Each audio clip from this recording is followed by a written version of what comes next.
Confissões de um estadista. Intervenções de Agostinho Neto e Jonas Malheiro Savimbi, por solicitação de Eduardo dos Santos. António Agostinho Neto.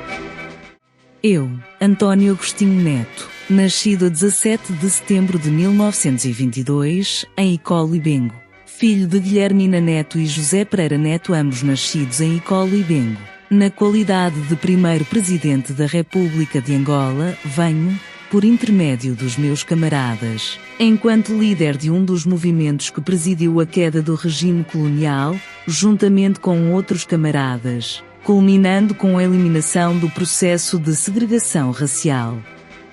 Ainda muito jovem nos anos 50 dirigi vários grupos para derrubar o regime colonial que se tinha espalhado por todo o país. Ativo no processo de luta pela libertação de Angola, desde o período de 1961. A pátria chamava por todos nós jovens e entramos nesta guerrilha desenfreada contra o regime colonial. Em 1961, participei ativamente na tentativa de derrubar o regime colonial, o que culminou com várias mortes dos meus compatriotas, amigos e familiares, deixando para trás uma dúvida sombria de um amanhã quase que inexistente, de um povo forjado na dor, num sofrimento constante de perdas de vidas humanas.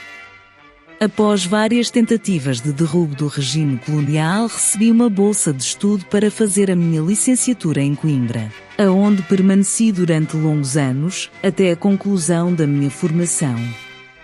Nesta altura já tínhamos formado o Movimento Popular de Libertação de Angola, em 1956, que tinha como camaradas membros Lúcio Lara, Mário Pinto de Andrade, Viriato da Cruz, Ambrósio Lucoqui, Pedro Vasconcelos, Armando da Cruz, Jorge Botelho e muitos outros camaradas. Foi a partir deste movimento que passamos a atuar na parte norte do país, recrutando jovens assimilados que pretendiam fazer parte deste movimento. Enquanto estudante, tinha sido afastado do país pelo regime colonial com a intenção de fazer adormecer o sucedido em 1961, mas com os movimentos que se iam criando por toda a África e com a pressão internacional para a libertação das colónias africanas, nós, jovens espalhados por toda a Europa, criamos um elo de ligação fortíssimo de correspondentes externos para forjar formas de derrubar o regime colonial. Enquanto presidente do MPLA, juntamente com os meus camaradas, sempre tivemos fortes correspondências, mesmo após a minha saída para concluir os meus estudos em Coimbra. Foi nesta altura em que passamos a criar vários correspondentes por toda a Europa e pela África, cartas e revistas que nos permitiram manter um diálogo permanente com todos os grupos espalhados por Angola, na Rússia, no Congo e em Portugal. Assim que terminei os meus estudos em Coimbra, regressei a Luanda, na década de 1970, para dar continuidade a todo o trabalho que já tinha sido feito para derrubar o regime salazarista. Estive reunido com os meus camaradas em Luanda, Lúcio Lara, Mário Pinto de Andrade, Amílcar Cabral e Viriato da Cruz, que tomamos a decisão de formar um governo após a queda do regime colonial. De todos os camaradas, eu era o que mais estudos e prestígios tinha do ponto de vista académico, pois já era médico, poeta, já tinha algumas obras publicadas. Foi assim que me foi concedida a presidência do partido, sem querer desmerecer a capacidade intelectual que cada camarada tinha, pois éramos todos amantes da literatura e nutríamos uma paixão pela escrita. Os ânimos em Angola estavam elevadíssimos, pois haviam várias frentes. Estavam preparadas para entrar numa luta sangrenta, caso não se chegasse num acordo com Portugal.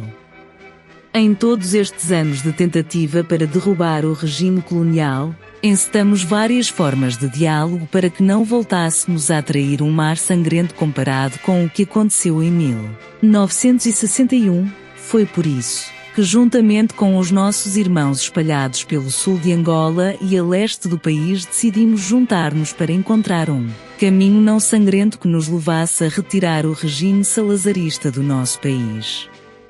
Foi um período conturbado, doloroso, com várias tentativas de negociação, pois Portugal sairia a perder com o regresso dos retornados, Muitos deles já tinham constituído famílias, tinham bens, terras que não queriam abandonar caso houvesse independência. Eu, Agostinho Neto, o camarada Jonas Savimbi e o camarada Oldan Roberto representávamos os três movimentos que na altura estavam preparados para avançar para uma guerra sangrenta, caso não conseguíssemos alcançar a independência pela via do diálogo.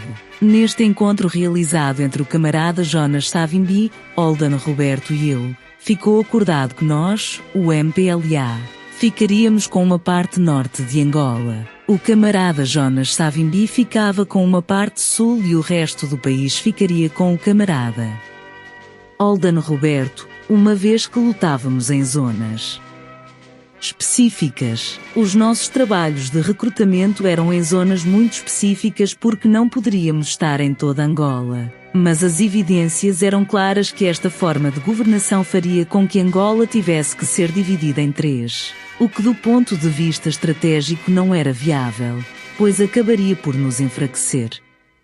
Foi assim que, analisando os pontos de diálogo e os caminhos que poderiam ser percorridos em cada grupo, na altura o governo português assegurou-nos condições para que eu fosse colocado como Presidente da República de Angola.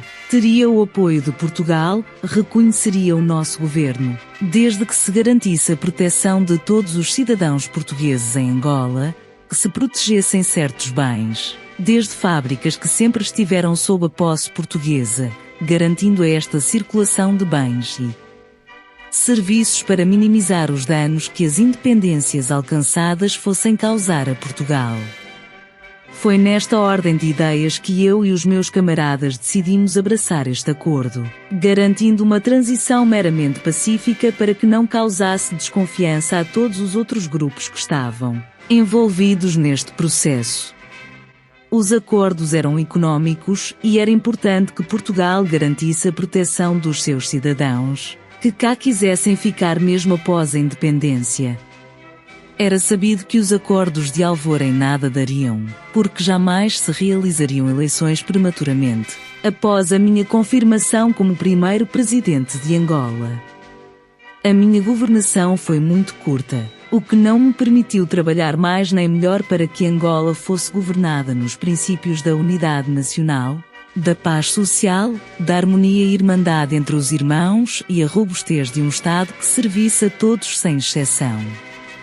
Carrego em mim 2 pontos marcantes: primeiro, o não cumprimento do Acordo de Alvor, segundo, o 27 de maio. Foi um período sangrento e violento para todos os angolanos, pois era importante que situações que nos levassem ao caos fossem cortadas e há acordos que deveriam ser cumpridos dentro de um ambiente harmonioso. Caso assim não fosse, os conflitos internos seriam permanentes, por causa da governação do país.